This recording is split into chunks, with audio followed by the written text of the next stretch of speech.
Olá, alunos, amigos do Instituto Luther King. Voltamos com a segunda parte da aula sobre a Lei de Organização Criminosa. Nessa segunda parte, tratarei sobre os aspectos que foram modificados pelo pacote anticrime. Então, entendo relevante tratar desses aspectos porque a alteração legislativa certamente será cobrada nos concursos públicos.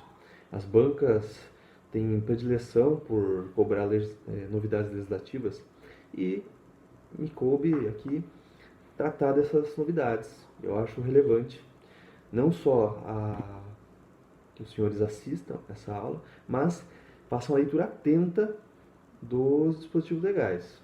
Vamos lá.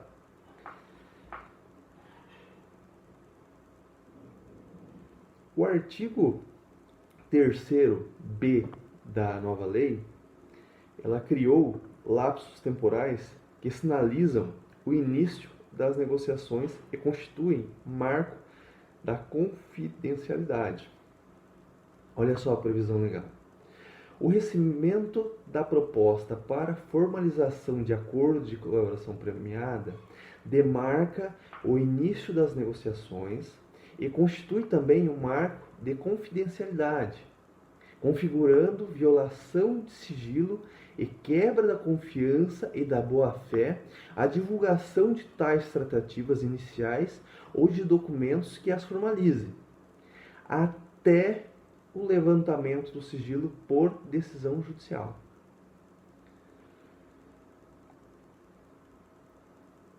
Avançando, o parágrafo 1º do artigo 3º-B da lei consagra o princípio da fundamentação das decisões ao exigir a devida justificativa para que haja o indeferimento sumário da proposta. Veja só o teor da lei. A proposta de acordo de colaboração premiada poderá ser sumariamente indeferida com a devida justificativa, cientificando-se o interessado. Os parágrafos 2º e 3º do artigo 3º-B tratam das consequências da instituição do termo de confidencialidade. Assim prevê: caso não haja indeferimento sumário, as partes deverão firmar termo de confidencialidade para prosseguimento das tratativas, o que vinculará os órgãos envolvidos na negociação e impedirá o indeferimento posterior sem justa causa. E olha o teor do parágrafo 3º. O recebimento de proposta de colaboração para análise ou termo de confidencialidade não implica por si só a suspensão da investigação, ressalvando acordo em contrário quanto à propositura de medidas processuais, penais, cautelares e asseguratórias, bem como medidas processuais cíveis admitidas pela legislação processual civil em vigor.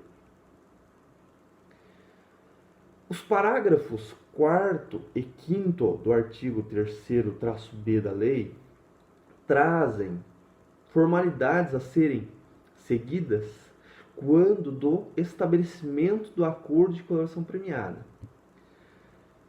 Olha só, o acordo de colaboração premiada, assim diz o parágrafo 4º, poderá ser precedido de instrução quando houver necessidade de identificação ou complementação de seu objeto, dos fatos narrados, sua definição jurídica, relevância, utilidade e interesse público. O parágrafo 6º prevê a impossibilidade de utilização de provas derivadas de um acordo não celebrado.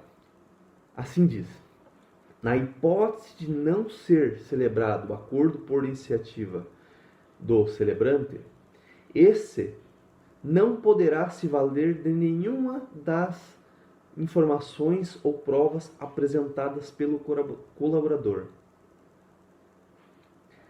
Isso não pode, seja qualquer finalidade. O artigo 3º-C traz importante regramento sobre a necessidade de assistência de advogado nas tratativas do acordo. Diz assim: nenhuma tratativa sobre colaboração premiada deve ser realizada sem a presença do advogado constituído ou de defensor público. Os parágrafos 3º e 4º do artigo 3º-C traz exigências sobre o registro da narrativa dos fatos pelo colaborador, destacando a necessidade de assentamento de fatos ilícitos para os quais o colaborador tenha concorrido e que tenham relação direta com os fatos investigados. Assim prevê o parágrafo 3º mencionado. No acordo de colaboração premiada, o colaborador deve narrar todos os fatos ilícitos para os quais concorreu e que tenham relação direta com os fatos investigados. O parágrafo 4º do artigo 4º passou a exigir um requisito legal para que o Ministério Público deixe de oferecer a denúncia, qual seja, não ter conhecimento prévio da infração. Diz assim, dispositivo legal: o Ministério Público poderá deixar de oferecer denúncia se a proposta de acordo de colaboração referir-se à infração de cuja existência não tenha prévio conhecimento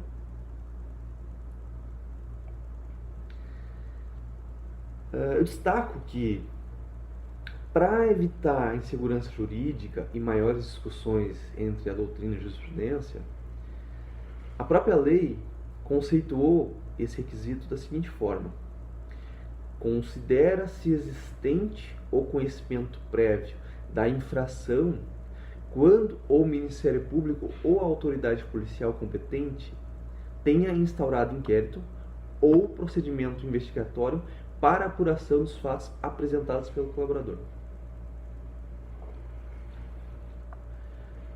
Prosseguindo, o parágrafo 7º do artigo 4º estabelece diretrizes para a avaliação judicial do acordo de colaboração premiada. Quais são? Regularidade e legalidade da colaboração, voluntariedade da manifestação de vontade do colaborador e adequação dos resultados dos benefícios. Destaco que o parágrafo 7º-A do artigo 4º estabelece a necessidade imperiosa da fundamentação da decisão que concede benefício ao colaborador.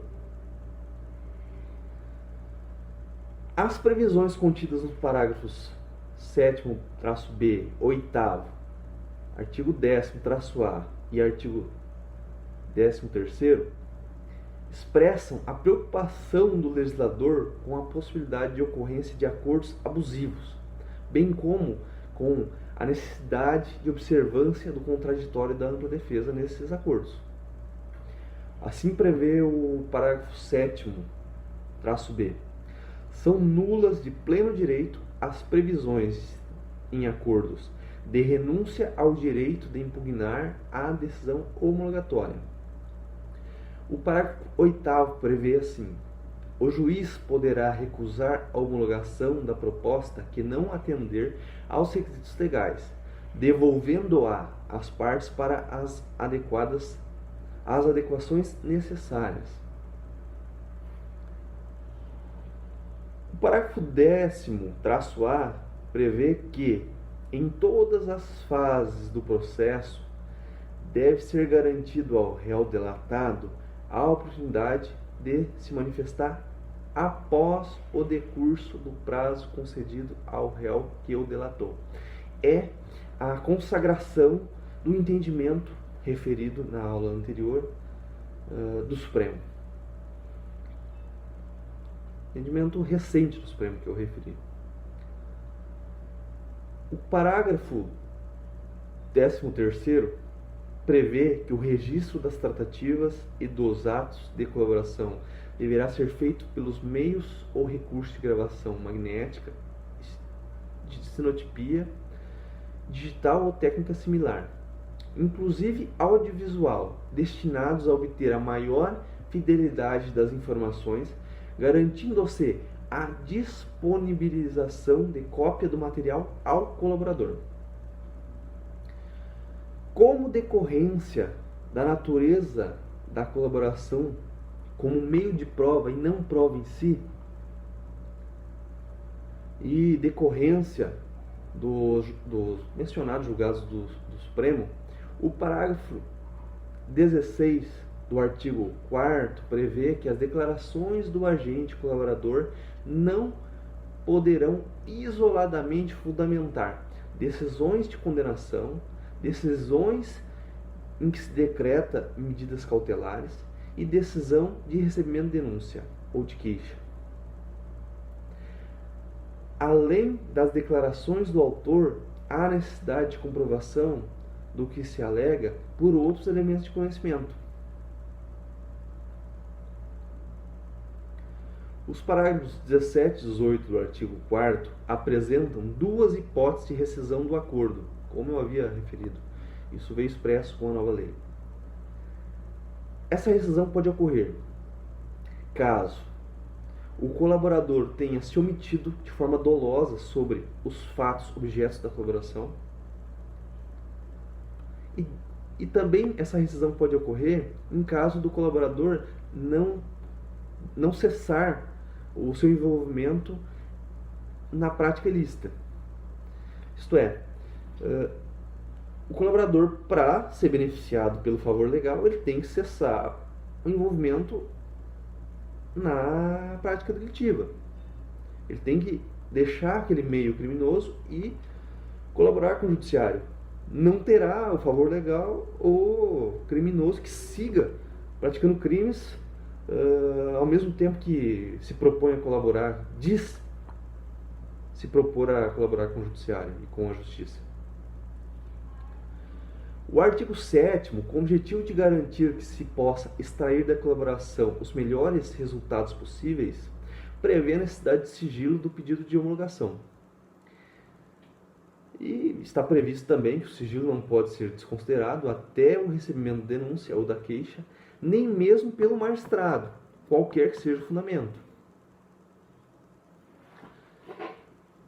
Avançando, outra novidade inserida na lei de organização criminosa pelo pacote anticrime foi a previsão de uma nova técnica de investigação. Isto é, a técnica da infiltração virtual de agentes.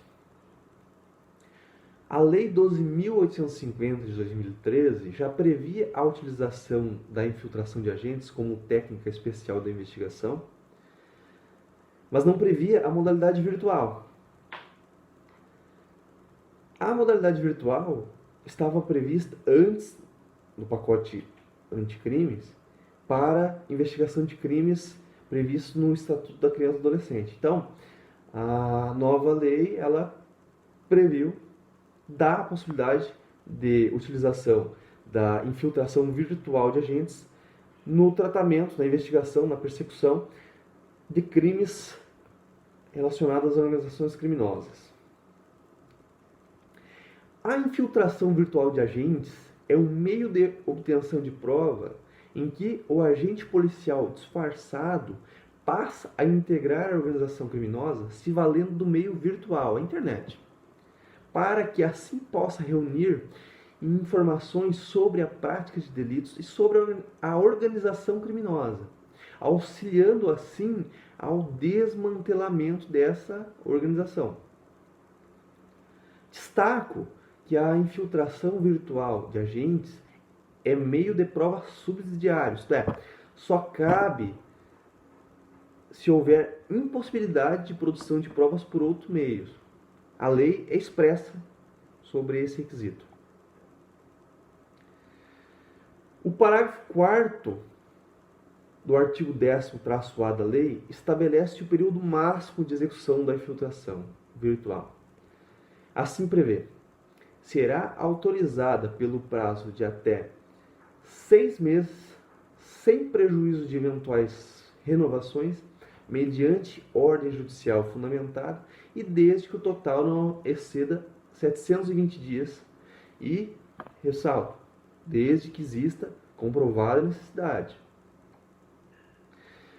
Então, amigos, era isso que eu gostaria de tratar com os senhores sobre a lei de organização criminosa. Trouxe aqui os conceitos principais, os entendimentos jurisprudenciais principais e as alterações legislativas mais recentes. Acredito que isso seja útil para a preparação dos senhores nos concursos públicos. Um abraço e até mais.